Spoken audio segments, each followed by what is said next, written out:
Welcome to the BizTech Pulse, the podcast where we dive into the minds of trailblazing business and technology leaders driving real impact in today's dynamic marketplace. I'm your host, Krishna Hari, and today we are honored to have a guest who brings a sharp financial lens to one of India's most iconic fashion houses.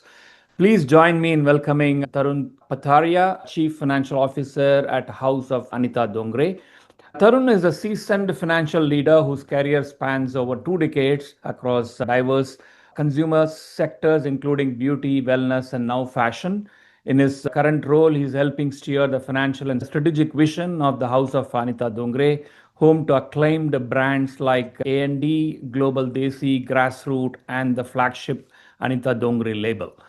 Before stepping into the fashion world, Tarun held a senior commercial and financial leadership role with leading multinational beauty brands, where he honed his expertise in operational discipline, revenue management, and sustainable growth. Today, the cross country perspective brings a unique edge to his leadership at Anita Dongre, especially in managing the complexity of fashion, from inventory cycles, seasonalities to omni channel operations and digital transformation. As CFO, Tarun leads more than just the numbers. He plays a critical role in aligning finance and brand identity, managing scale with structure, and ensuring the company grows with both agility and integrity.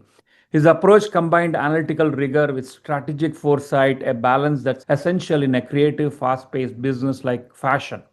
In today's conversation, we will unpack Tarun's journey across industries, his views on finance as a business enabler, and how he is able to build a future ready organization that honors craftsmanship while embracing innovation. Whether you are in fashion, finance, or building the next great consumer brand, this episode is packed with insight you won't want to miss. Welcome to the podcast, Tarun. Thank you so much, Krishna. Pleasure to be here.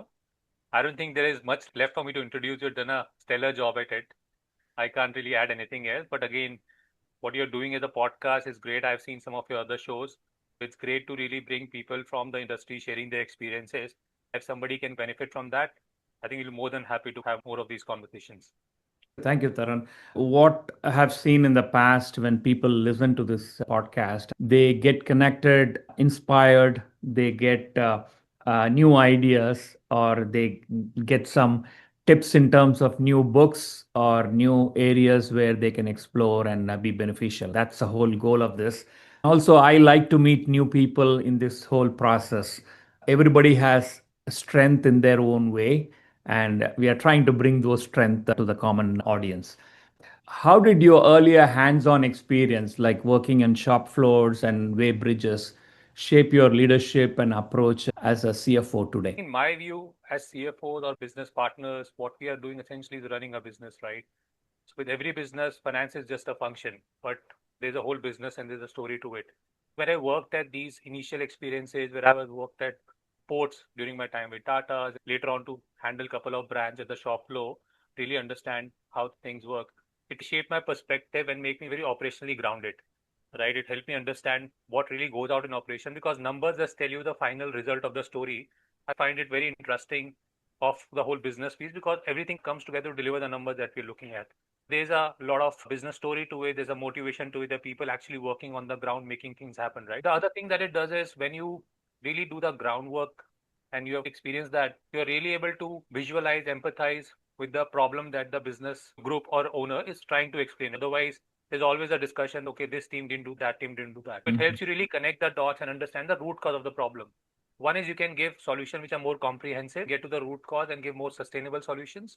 At the same time, you're able to build a great rapport with the team because they clearly see that he's trying to understand my problem and not just basically cut paste a solution on me from a finance angle.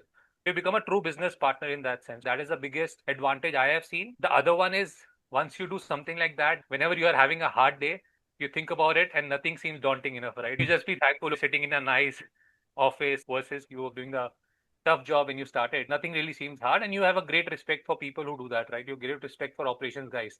A lot of the time, we don't see what's happening back in the operation. Everybody sees the whole glory everywhere, fundraising, all of that. A lot of people who are burning in the back end, in the warehouses, in the shop factories, really putting in hard work to get these things done. You really get great respect of that, and that gives you a great perspective. Your conversation become much, much richer You don't try and basically take an opinion. You don't try and judge anyone. You don't try and take a biased view. You try to really unravel the problem and understand it. And then obviously bring the whole financial acumen part of it, because ultimately we are trying to obviously drive strategy through finance as well in that regards. Absolutely. You bring a very interesting point, especially being in the fashion retail space. The inventory and cash flow seems to be a major challenges in the apparel industry. How are you navigating this balance at House of Anita Dongre? Beauty used to have inventory some part, but fashion obviously a much bigger challenge. There are two different aspects. One is in fashion, every season everybody wants newness. 80-85% of what you sell is newness, and 15% is something that you can carry throughout the year, right? That is another challenge. Obviously, people want options. There are so many brands. That was one of the biggest challenge, because most of our working capital actually stuck in inventory. If you are able to manage that well, it's like a question of having too little or having too much in that regard. It's a continuous iteration, so to speak. You have to continue to learn and basically optimize as much as we can. But having said that, the things that we do at Anita Dongre, one is really having a tight control on our bias. For the last 4 seasons, we have very tight control on our bias. We have validated, discussed the targets, so that we are not being over optimistic, at the same time not being pessimistic as well. Keeping in mind how the industry is doing, keeping in mind how the results are coming out, how the companies are growing, how the economy is doing, how much optimism we should build in a plan essentially, right? Obviously, keeping a buffer, trying to keep our manufacturing little agile so that we can react quickly. If we see something working in the first 3 months, we can then basically react. Things which are not working, we obviously try to see how we can start getting rid of them sooner than later with whatever little we can do. It could be minor markdowns slightly earlier than the end of season, something like that. One part is just the whole buying pulse. The second is having visibility, right? We have a integrated SAP HANA system, which gives us real-time visibility of our inventory. Nice. Every day, we are able to see how much inventory we have by season in different warehouses, in our stores. That really gives us a great idea of what's really sitting where. We analyze that weekly, right? How much of old inventory I still have? Where can I use that? How can I get rid of that? What is moving? What is not moving? Having these comprehensive reviews on a weekly basis. The last thing is using auto replenishment tool. We use OneBeat as an auto replenishment tool for our own stores. So that basically helps us replenish inventory on the go. For our third party stores, obviously we manage it ourselves, but wherever we can use technology for visibility for replenishment, we use that. The third thing that we have started now is basically trying to use AI agents to help us build that intelligence, so that then we can go towards planning as well, planning and replenishment from that aspect, so that the whole demand plan, the iterations can actually come out of agent. I'm just trying to understand on the inventory management, are you using the IBP or modules of SAP, or for retail, you have additional software or other tools which you engage? So we have ISR and AFS, Oh, which was okay. a module of SAP. That is what we have been using. We are slightly on the older version, so we are right now thinking through the next technology transformation as we look at it. Yeah. Oh, AFS. Okay. Okay. So these Apparel are and these are basically fashion. made for the Mhm. apparel fashion Yeah, retail. yeah, Yeah. yeah, yeah. That makes sense, though. Has there a latest version come out of that? One of the issues which SAP has in the new platform, I won't say issue, for example, IS utility or IS oil, all these sort of modules have not come to the new platforms yet. The old functional modules have not been upgraded to the new platform. We are still on a client-based system, as I told you last time. Now we are obviously thinking through the next phase of, because right now we were just busy really reinventing the business for the last couple of years. Part of that is also technology transition and where do we go from here. So yeah. The next question I have is the biggest lessons and outcomes from your SAP implementation journey at Estee Lauder, and how has it influenced your approach to digital transformation? So when SAP came, we actually were using a ERP, but that was JD Edwards. It was like a earlier version, a dot metrics kind of a version, basically a black screen and I not a know. user Yeah. interface, those kind of days. It was not connected globally, right? We had our own system and global had their own system. We used to spend so much time just reconciling, let's say, inventory calls, all of those things, right? When SAP started, obviously it was a great, so to speak, enabler to give us real-time information. But when we approach SAP initially, we looked at it as an IT project, right? I think my biggest learning was anything like SAP or these are actually not the IT sort of transformation. They're actually a business transformation, because SAP really changes the way you do business, right? We learned that and we included the cross-functional teams and brought them in, because that is what it helps us do. It helped us give real-time information. The value was it helps us really streamline a lot of our SOPs, processes, everything, right? The way we were doing business processes. A lot of time went in engaging cross-functional teams right from the start and really transforming the way we were doing business versus just implementing a system. That's been my greatest learning. Whenever now I look at any IT automation, any project, I look at from a business standpoint. See, technology is an enabler, but eventually it is actually enabling and changing a business, the process we do, making it better so that we can have, let's say, a better outcome, so to speak. So I think that was the biggest learning, and that was the biggest drawback as well at the initial phase of the career, initial phase of the project. But we very soon learned that all the team got involved, and it was a great journey. It was a great learning experience. We used to take like at least 10 days to close. It came down to 3 days, and everything used to work like clockwork. It really is a great enabler, and obviously, if you do it well, involve all the teams, they also all saw the value. They were able to use the PO modules, getting their PO approved. Everything has a value, right? There's a bit of learning also here to do. The second thing we learned was we have to basically elevate the overall knowledge of the whole affiliate. We did a lot of that. That is critical to make them understand why we are doing the things we are doing, rather than just saying, okay, this is how you have to do it and figure out. We used to take the time to make them explain what is the advantage of doing something in a particular way and why it is important from the long-term sustainability of the company. And in the long term, it is going to actually help you. In the short term, you might seem you're stretching a bit, doing a project. Ultimately, obviously, it's for everyone's benefit. They see that, right? Once you sit along with them and explain them that. Definitely makes sense. Any transformation project, there is a change management. There is also a lot of training and handholding to be done so that the adoption level goes up. So one of the big challenges, especially the change management, is very critical, right? People that are used to doing certain things in certain ways. When you're using a new system, you definitely have to do a lot of change management and also training as well. Change management is not one time, right? I also recollect from ST Lauder's experience was they basically put a structure in place so that every work stream had a power user, right? A power user set. The power users were basically those enablers and educators who used to make sure that we are always current, right? So whoever basically joined new or any new functionality came, they are the ones kind of disseminating that knowledge. I've seen in companies where you forget that, okay, somebody came, implemented a system, went away. After 6 months, you're basically back at doing what you were doing earlier. It's a second learning, it's a journey. So you have to make sure you have the right processes and structures in place so that you can derive the full value. Otherwise, you will spend so much money on a tool like SAP, but you will never be able to derive the whole value.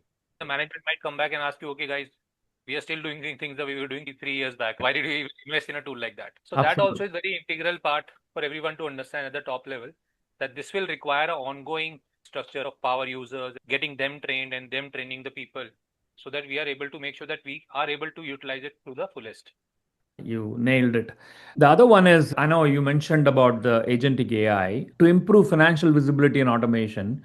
What are some of the promising use cases you are currently exploring in agentic AI? We are right now working with an early stage company on the whole agentic AI space. We have basically divided into three broad modules under which we'll have different agents. So one is obviously the whole business intelligence piece, which works on things like ROI. It's conversational finance for CFOs and CEOs so that you can every morning come and figure out how the business is doing. Planning and forecasting, right? That's part of the whole business intelligence and obviously report creation. Can business intelligence please give me a report? If I just punch in and ask a report, can you give me a report in a particular format? That's one module, business intelligence. The second one is the risk management, which obviously is very critical for us, right? Being CFOs, we need to make sure the companies are compliant and the growth that we are seeing is real. And obviously, there's no risk, so to speak. The risk management will take care of the whole tax automation piece first, and then obviously the intelligence and risk awareness, right? Let's say we file our returns, we file GST. The agentic AI, when it's trained, it will be able to tell us whether they see a risk in our returns or there is an issue.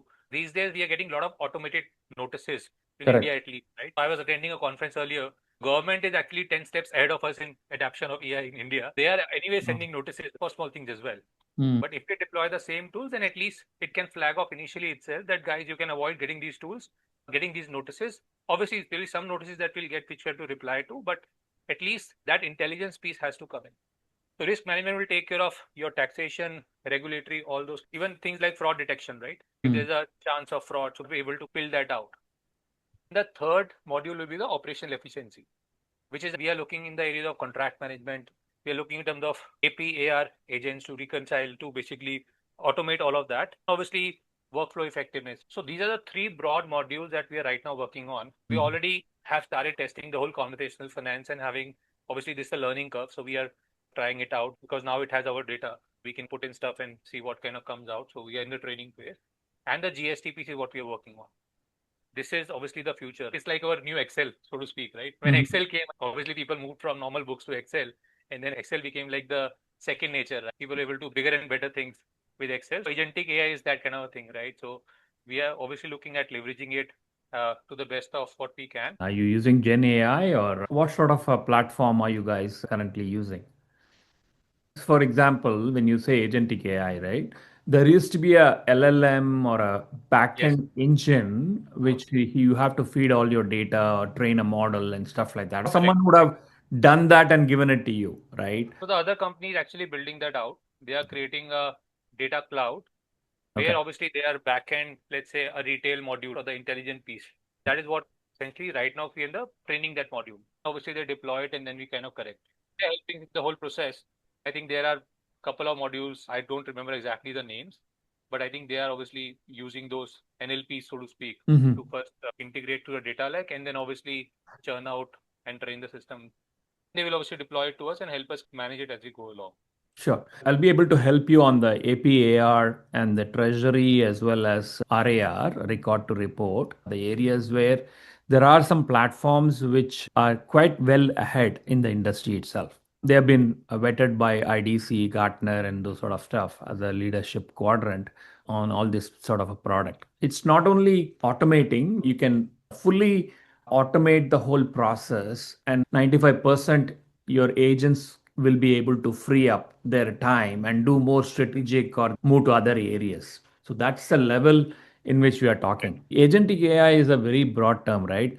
Gen AI is one thing which a lot of people nowadays are using, right? For our own call today, right? I use Gen AI to come up with all this drafting and stuff like that. Similarly, when you involve workflow and process and stuff like that, there are a lot of companies have done a lot of, they are way ahead of the curve. They have already deployed this in multiple companies, like Walmart, Adidas, Starbucks.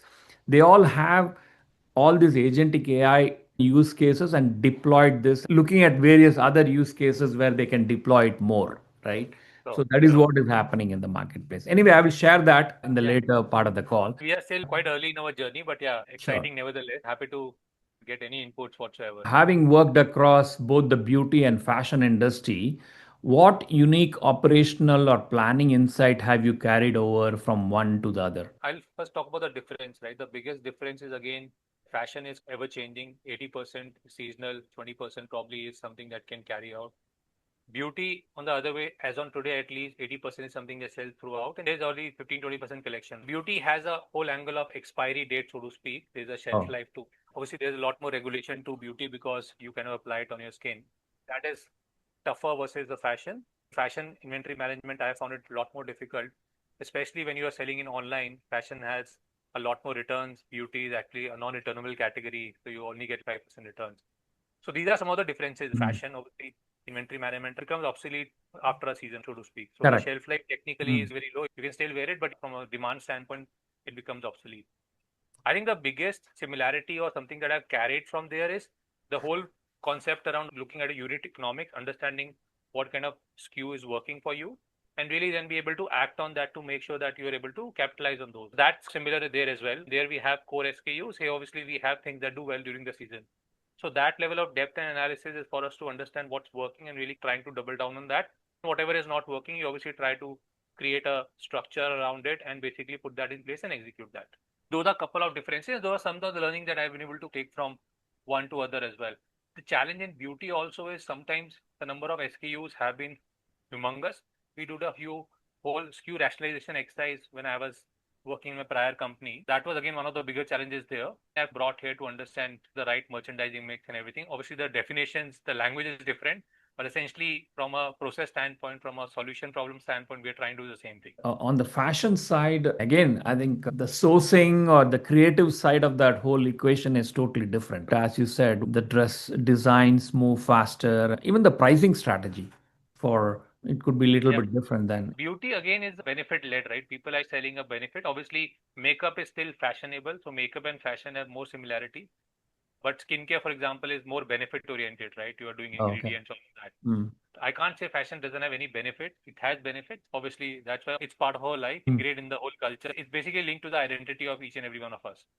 Right now, at least in our domain, design is everything, right? We are from Anita Dongre's House of Design. So everything that we essentially do, that whole design element has to come out, right? Some things work, some things might work not as well. That is something that you learn along. But again, you have to continue to experiment, continue to differentiate yourself, because that's what a consumer expects from you being from a house of design. What does building a strong finance business partnership look like in your leadership style? How has it helped you drive transformation within the organization? As I initially mentioned, I think finance function is not an isolated function. Obviously, we do a lot of reporting, accounting, all of that, but we are all driving a business, supporting a business. Unless we understand what the business is all about and who's driving it, we need to really earn that seat on the table and really be in the room and not outside when all those business discussions are happening. So I've always encouraged within my team. One of my bosses told me initially in the career that you can either be part of a solution or be part of a problem. Right now, it's your choice essentially. You might not have the answer, but the idea is to ask the right questions, look for the right information, and then partner with people to find solutions. If you really do that and work with people, a lot of the places where I worked, the finance had a very different relationship, right? The finance people used to see as a audit arm of the company. All you guys do is just audits. All you want to do is make us slow. Those kind of relationship we have been able to transform and become like the true strategic partners. The only way you get to know that when they actually come to you for a business problem. They will say, okay, I have this problem, but I want to just hear your thoughts on it, right? That is the level of partnership that we really encourage, right? Ask the right questions, understand the story behind anything, right? You might not agree with analysis or something. Go back, objectively look at it, come back with data, understand what motivation, understand what the problem is. Look at numbers, but again, understand the story motivation behind that. It's all about empathizing with the partners, all about hearing them out. Listening skills are really important, right? You don't have to have all the answers. You can just gather your thoughts and come back. A lot of the business leaders appreciate that, right? We all get carried away because in our colleges we used to have class participation marks. Everybody used to raise hand and do it.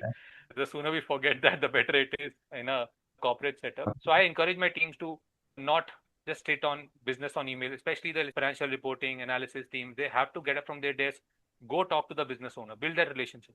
I really stress on that whole building relationship side, because well, ultimately that's all we are doing, right? As a human being, he's sitting there trying to do his best, you are trying to do your best, but again, you're not able to get to a common. So let's figure it out together in that sense. Absolutely. You brought a very good point because collaboration and understanding each other's view is very important for being a successful team together. Great for your personal growth as well, because I think Absolutely. the CXOs and all really want these kind of people who can work across teams, right? They can really then mobilize solutions, help them out. We are not saying again we have all the solutions, but really help the organization to think through that. Build the whole financial muscle for the organization. Educate your peers why it is important from a financial strategic corporate finance standpoint. The more savvy they become, they make decisions which makes our life easier as well. It becomes part of a culture. That's what I have seen work really well in organizations. Sure. As AI continues to evolve, what's your long term vision for how finance teams can use it to become true strategic partners rather than just a back office operators? You touched it already, but yeah. Again, it's not me. Well, enough people like from Satya Nadella to everyone. We hear them talk about Agentic AI. They obviously invented Excel. So I was really interested to hear his point of view. So I think as Excel got deep rooted into our day to day work, it's a good analogy to understand how AI can come into that and it can do a lot of things for us. Obviously, there has to be someone as a human interface to use the information and really apply, implement, because we are again doing business in a human setting in that sense, right? That human element still remains. The future team that I see is essentially we kind of become agent managers working with 4 5 agents. Like in the software world, they say, okay, they all become project managers and they have an engineering team of 4 5 agents kind of doing software Correct. for them. For us, it's okay, you have agents for your respective function, with respective stream, and they are basically giving you all the information. You are basically able to drive a lot more impact, a lot more strategic, faster decision making, a lot more simulations. If basically our KPIs that we take so long to report and track and everything, AI is basically doing it on a real-time basis every day. And basically giving us a report next day, running 100 simulation on inventory and returns and everything, and giving me the most optimal picture, which we try to do. But obviously, with Excel and everything, it takes us hell lot. Obviously, any large data you give to Excel, it crashes in that sense. All those things obviously goes out. The opportunities for us to become a lot more strategic, a lot more impactful, to be able to add value to the business. Right, that's the opportunity for us. We are obviously looking to embrace it fully and really go on the journey. As I said, we are still initial phase, but it's super exciting. We obviously use the chat GPTs and everything extensively on whatever we can. Right now, it's all about using it internally for our data and see what kind of comes out. Just wanted to add to what you said. I think nowadays it has become a real time analysis and reaction. For example, if you look at what Uber has done or what Airbnb has done, that's what they say SaaS is going to die, and this AI thing will make everything real time. At any particular point of time, you will know what is it which is happening for which you have to react. By adopting agentic AI, that's the final goal which people will achieve. The new mantra or the new enterprise organization will not be 20,000 people, it will be three or four people and run by the software agents itself. Again, this is a little bit off track. But there also, I was listening to one interview only because he also Yeah. talked about whole people displacement and everything. I think he brought a good point saying that there is already a large demand supply difference between the technology that the world needs to solve things versus what we're able to deliver. That gap is what will reduce, right? People move from, let's say, working in ledger books to Excel. So we evolved, right? That's what the agentic AI will do. Obviously, there will be some transition phase, but essentially, we will find new opportunities to do a lot more, right? Right now, everybody's super excited. We don't know how that will look like. There is no choice. We have to move in that direction, but it's great. It really helps you to become more impactful, especially for me as a CFO.